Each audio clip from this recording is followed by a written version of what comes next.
Salve, salve galerinha, vamos para a parte 2 desse vídeo aqui da Bianquinha com o Arthur Duval, falando sobre a CPI das bets, se é legal, se não é, se é maneiro, se não é. Vamos lá, já deixa seu like, já se inscreve no canal, ativa o sininho, isso dá uma força aí, deixa seus comentários, se você dizendo aí o que você acha sobre esse assunto aí que está em alta. Mais uma vez, a Bianquinha é uma pessoa que entrou no assunto aí, porque criou uma treta ali com o Fel, que eu acredito que ela criou isso até que propositalmente, né? Não sei se era a intenção dela, mas agora ela já faz parte do assunto, né? E, na minha opinião, é mais uma hipócrita mau caráter que tá aí para poder bagunçar, que já tá bagunçada. Então, vamos pro vídeo, né? Vou dar o play aqui. Continuar aqui. Minha opinião hoje, em dados, não consigo, eu não tenho esse preparo. Mas eu acho que isso é um excelente debate. Eu acho que a gente poderia pegar. Vamos fazer o seguinte: vamos pegar uma pessoa que é divulgadora, que entende disso, uma pessoa que é cética em relação a isso, tem opiniões diferentes. Vamos estudar os dados do Brasil e do mundo e chegar numa medida de regulamentação? Vamos. É que o que eu fico inconformada é que é muito dinheiro, que por muitos anos aí, com aquela brecha que o Michel Temer até fez da casa de aposta, muito desse dinheiro foi tipo, do Brasil pra China, pra Rússia, eu acho e agora esse dinheiro, ao invés dele estar indo pra esses outros países, ele estava indo pra gente, em tese, né, porque são bilhões. Sim. E aí, a questão é, teria mais dinheiro em tese para a saúde, para poder fazer essa galera, porque o vício, né, na minha cabeça, assim, espiritualmente, todos os vícios, eles são, de alguma forma, uma fuga da realidade. Então, o problema maior da pessoa, porque você pode muito bem hoje jogar R$20 no tigrinho e você não viciar. Sim. Até ganhando, você pode falar, foda-se. Normalmente é um problema muito mais profundo, seja o vício em álcool, em qualquer outras coisas, lógico, são coisas piores, mas a pessoa normalmente tá numa fuga da realidade, a pessoa que fica viciada mesmo. Sim. Porque ela Está numa fuga da realidade. Por isso que, como a gente estava falando no primeiro vídeo, o Brasil ele não tem a capacidade, as pessoas não têm a capacidade cognitiva para ser exposta a determinado tipo de coisa, como propagandas e influências fazendo propaganda enganosa, dizendo que aquilo dali vai salvar a vida delas.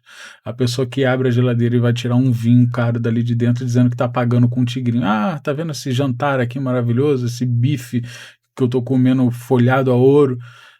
Foi o tigrinho que pagou para mim. E não é. E a gente sabe que não é. Foi, mas não dessa forma, não foi jogando, né? Não é assim que a pessoa tá ganhando dinheiro o brasileiro, como foi o que ela falou. Ela acabou de falar, de dar a chave aqui da situação. Ela falou espiritualmente falando, é uma fuga da realidade. Não é espiritualmente falando, é a fuga da realidade para quem não tem inteligência, né? Para quem não tem cultura, para quem não tem estudo, para quem não tem educação. Essas pessoas precisam ter fugas de realidade, né? Acabam se viciando em muitas coisas porque elas não têm o que se apegar. Porque a inteligência, né? Quando você exercita a tua inteligência, quando você tem um mínimo ali de QI, de cultura, né, você consegue resolver seus problemas usando a sua inteligência, né? Mas quando você não tem, você vai recorrer às coisas mais fáceis. Então você vai recorrer às coisas que vão te tirar da realidade. E o que te tira da realidade? Drogas e coisas que são altamente dopaminérgicas, como jogo, sexo, prostituição, pornografia, as coisas mais fúteis. Então, bebida, né? Drogas no geral, né? Então, assim, o problema do Brasil é a educação. Sim, não há quem discorde disso. E se tiver quem discorde, essa pessoa não tem educação. Então, ela é a prova real de que o problema é a educação. Então, para mim, não tem discussão. O problema do Brasil é a educação. Muitas pessoas acham que o problema do Brasil é ter muita gente de esquerda ou ter muita gente de direita. Não, não é isso, né?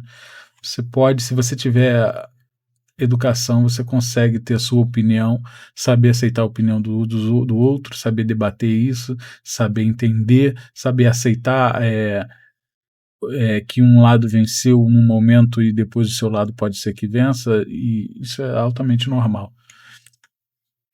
Mas quando não se tem educação, você precisa de fugas. Não é espiritualmente falando, é a realidade da vida, né? Não está no campo espiritual isso. deixa de fazer as coisas e ela acha dopamina, o negócio naquilo. Lógico que a longo prazo acaba piorando. Mas eu não acho que o cassino, uma pessoa que é viciada, ou álcool em si, normalmente é só uma fuga da realidade dela. Ela tá falando que o álcool e o cassino... Uma coisa não justifica a outra, entendeu? Então ela está querendo falar que a gente tem que resolver o problema na raiz. Mas, não sei se você já viu, se você tiver que cortar uma árvore, você não consegue, se ela for muito grande, você não vai começar da raiz, né? Você vai cortando lá de cima, tomba ela, depois você tira a raiz, se você quiser chegar na raiz. Então, tem problemas, os problemas mais evidentes tem que ser resolvidos primeiro. Tem muitas pessoas que às vezes saem do vício porque, tipo, eu tive um propósito aqui da vida e saí do meu vício. Tem várias teses que dizem que o vício, ele, por exemplo, normalmente eles tratam isso com vício em drogas, né? O vício de drogas, o oposto disso não é sobriedade, né? O oposto disso é conexão. As pessoas que estão desconectadas não têm conexões sociais, geralmente elas sentem a necessidade desse apelo rápido, e ele pode vir até ou por uma droga química, ou por um jogo, algo assim. Né? Várias pessoas, geniais inclusive, já foram viciadas. O Dostoiévski era viciado em jogo. Né? Mas eu não bato nem nisso, o meu ponto não é nem isso. O meu ponto é uma coisa numérica mesmo. Eu acho que o brasileiro não está pronto para lidar com essa liberdade. É uma merda falar isso. Agora posso falar um negócio? Desculpa, cara. Então, eu queria entender, eu concordo com o que você falou, mas o ponto é, a legislação brasileira tem que mudar. A lei brasileira que permite isso. E o que é que você resolve primeiro? Você vai conseguir mudar a lei hoje? Vai deixar a gente continuar se matando aí, a torta e a direita, se endividando porque, tem que mudar a lei. Porque todo assunto que a gente toca, se tiver ou depender da solução vindo do campo político, vai ter sempre algum ignorante. E assim, não tem problema você ser ignorante, tá? Mas vai ter sempre algum ignorante que vai falar: tem que mudar as leis do Brasil. Beleza, todos nós sabemos, tem que mudar as leis do Brasil. Acho que todo mundo que tem o mínimo de consciência das coisas sabe que tem que mudar as leis no Brasil e as leis vêm mudando, né?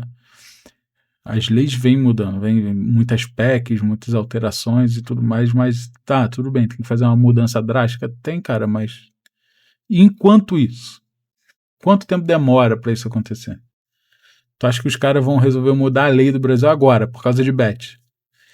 Já passamos por reforma da Previdência, reforma tributária, uma porrada de coisa, e tu acha que é bet que vai fazer os caras pensar em mudar a lei agora, da noite pro dia? Porra, por favor, cara.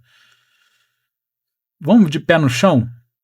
Vamos de pé no chão, que acho que a gente consegue resolver as coisas, um passo de cada vez. Acho que tem que mudar. Que depois que regularizou, o Ryan sempre falou contra a casa de aposta, desde antes de estourar caso Blaze, de John Vlogs, aparecendo no Fantástico e tudo mais. Mas, eu tô dizendo assim, a partir do momento que a lei brasileira autorizou, tipo assim, é uma coisa que a Globo tá ganhando de um lado, o Flamengo tem a própria casa de aposta, todo time brasileiro tem casa de aposta lá. A Globo tem a MGM, se não me engano, o SBT tem 3 casas de aposta. 3. Só deles. Não, eu entendo, eu não tô chamando assim, muito grande, de né? criminosas. Essas instituições grandes já têm a sua própria casa de aposta. Eu não vejo ninguém falando disso. Como não? A gente fala pra caramba disso. Não, vocês falam assim que... Sim, fala do divulgador do cassino. Estamos falando hoje, inclusive. Esportiva pra vocês é menos pior. Mas é viciante igual. Mas eu de fato acho que a aposta esportiva é menos pior. Por quê? Porque você tem realmente um resultado que não depende de um algoritmo absolutamente escuro. Mas depende às vezes de um malandro que é pago pra poder fazer falta, tá ligado? Que também é outro problema que a gente tem que discutir. Isso daí é irrelevante. O caso do Bruno Henrique, ele vai ser banido do futebol, assim como o Paquetá. Mas vamos lá. Ele falou Vai. Casos eu tô falando de um assunto que eu não domino profundamente, mas ao que me parece, hoje nós temos casos pontuais no esporte desse tipo de comportamento que é facilmente identificado e punido. Ok. O problema é será que isso é indício de uma endemia desses problemas do esporte? A legislação esportiva tem que decidir. É mais um caso à parte, né? Beleza, agora voltando no outro, que eu acho que é um outro organismo, cassino online. Eu acho errado. Assim, pra quem não tá pegando a diferença, quando a gente fala de bet e cassino online e a aposta esportiva, a gente está falando assim, a aposta esportiva e geralmente tem tudo dentro da mesma plataforma, tá? Vamos pegar o caso, ela citou ali a MGM da Globo. A Globo faz propaganda e usa propaganda disso. Ela disse que é da Globo, tá? Não sei, ela que disse. Mas as propagandas são feitas para você fazer apostas esportivas, ou seja, Fluminense e Palmeiras vai jogar. Aí tem a odd lá, vai tanto X se o Fluminense ganhar, tanto se o Palmeiras ganhar. E façam suas apostas, né? É um jogo que está acontecendo na realidade. Você sabe que existe uma probabilidade de um ou do outro ganhar, e isso forma as odds, que é a porcentagem que você vai ganhar, quantas vezes vai multiplicar o dinheiro que você apostou, mas isso não é manipulável, não deveria ser manipulável. O caso do Bruno Henrique e de outros jogadores é justamente essa manipulação dos resultados para favorecer uma odd, para favorecer alguns apostadores. Vamos supor, o jogador tal vai levar um cartão amarelo. E se ele levar um cartão amarelo, alguém vai ganhar dinheiro. Se esse jogador apostar nele mesmo, ou pessoas conhecidas, ele falar assim, ó, fulano de tal, aposta que eu vou levar um cartão amarelo, aposta milhares de reais que eu vou levar um cartão amarelo, que eu vou lá, vou forçar um cartão para você ganhar. Aí a gente racha esse dinheiro. Isso é um esquema, isso é outra coisa, manipulação de resultado não está ligado diretamente ao vício das pessoas e às propagandas. Porém, lá dentro dessas casas de aposta, tem a parte lá, cassino online. A maioria tem cassino online. Então, você vai entrar lá, você vai sair da parte de esporte, da aposta esportiva, e você vai clicar. Aí você vai clicar em cassino online. Ali você entra num limbo, né? Você entra numa outra esfera. Você entra em outra questão, que são jogos, que esses jogos você pode apostar como se fosse caça-níqueis. O jogo do Tigrinho, que é o mais conhecido hoje, é um tipo de jogo que você vai rodar uma roleta e vai, pela sorte do jogo, aquela roleta vai fazer você ganhar ou não. Cada vez que você roda a roleta, você gasta, vamos supor, o mínimo ali, acho que é 40 ou 50 centavos. Aí, toda vez que você rodar, você perdeu 50 centavos. Você vai ter várias rodadas que você não vai ganhar nada. Mas aí vai ter uma que você rodou 50 centavos que você vai ganhar 20, 40 reais. Aí você vai falar, porra, se com 40 centavos eu fiz 20 reais, imagina, essa é a mentalidade do jogador, imagina se eu tivesse botado 15 reais, né? Se eu tivesse botado 40 reais, se eu tivesse botado 40 reais, eu ia ganhar 200 reais, 2.000 reais, entendeu? Eu poderia ganhar, porque é o jogo que escolhe. E aquilo dali é altamente manipulável. Ela mesma falou, a Bianquinha falou, que é um tipo de roubo. Ela vai ser roubada igual. E se jogar num cassino de verdade, ou num cassino físico, ou no cassino online. Então ela sabe que é roubo. Então você vai estar jogando teu dinheiro no lixo, né? E as pessoas vão... E o jogo, né? A inteligência que foi feita esses tipos de jogos, não é uma pessoa leiga que fala assim, vamos deixar lá, a pessoa vai rodar 5 e vai ganhar uma. Depois, não é aleatório assim. O jogo ele é totalmente programado, inteligentemente programado, para que você se prenda com as primeiras apostas, ganhando, perdendo muitas, mas ganha, e quando ganha, você ganha um valor considerável, para quando você botar um porradão de dinheiro, você perder tudo. Entendeu? Com o seu IP, a plataforma sabe quem é você que está jogando. Então você tá naquele seu celularzinho ali, ele sabe que é você jogando naquele celular, e o teu perfil de jogo, ele está sendo traçado ali, ele sabe quem é você.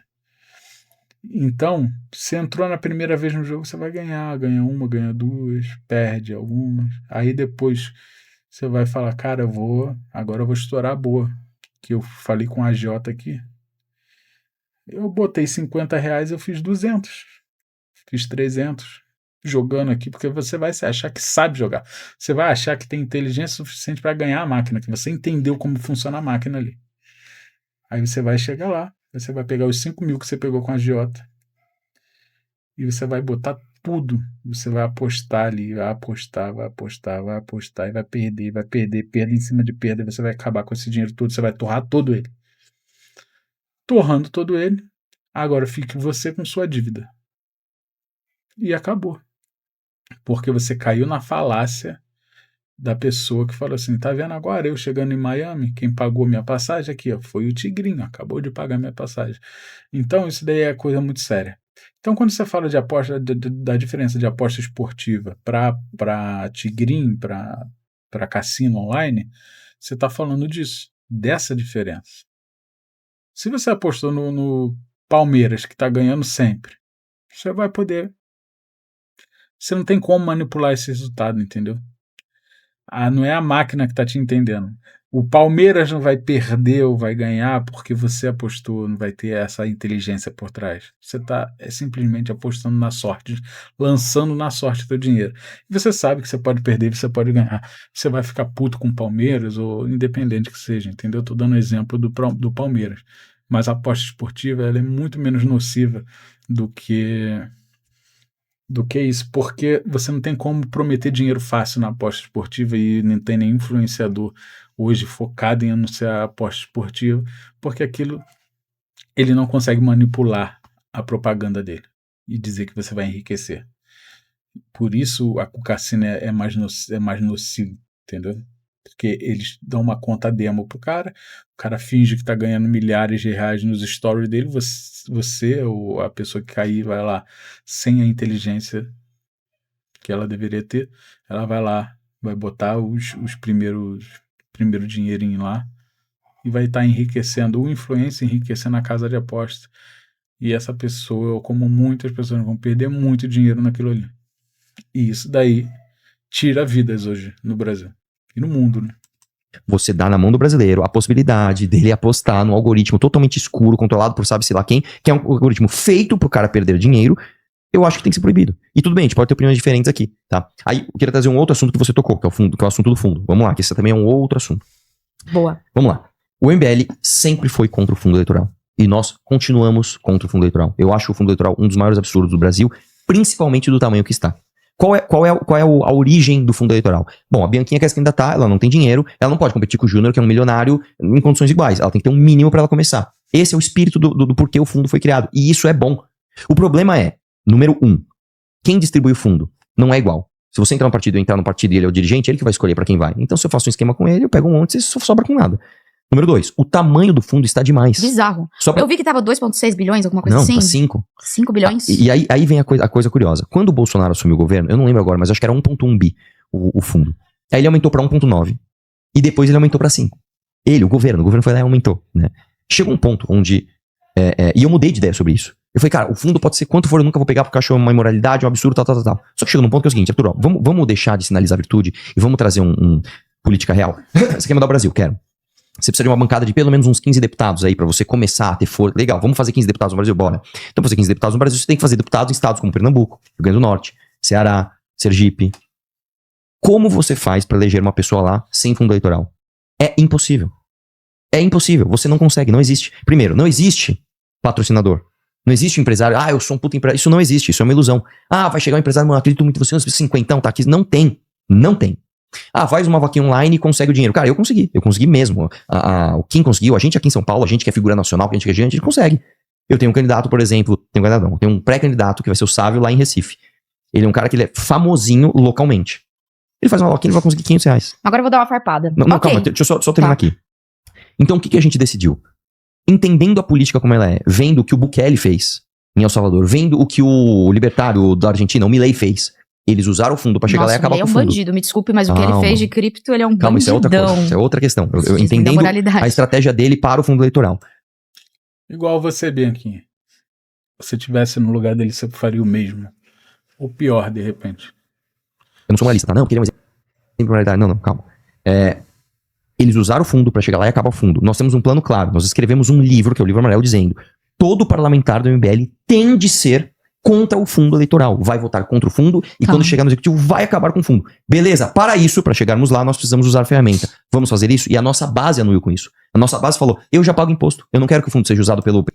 Vamos cheirar o pó para ficar no raio acelerado, para a gente ter força para quando ganhar a gente lutar contra o pó.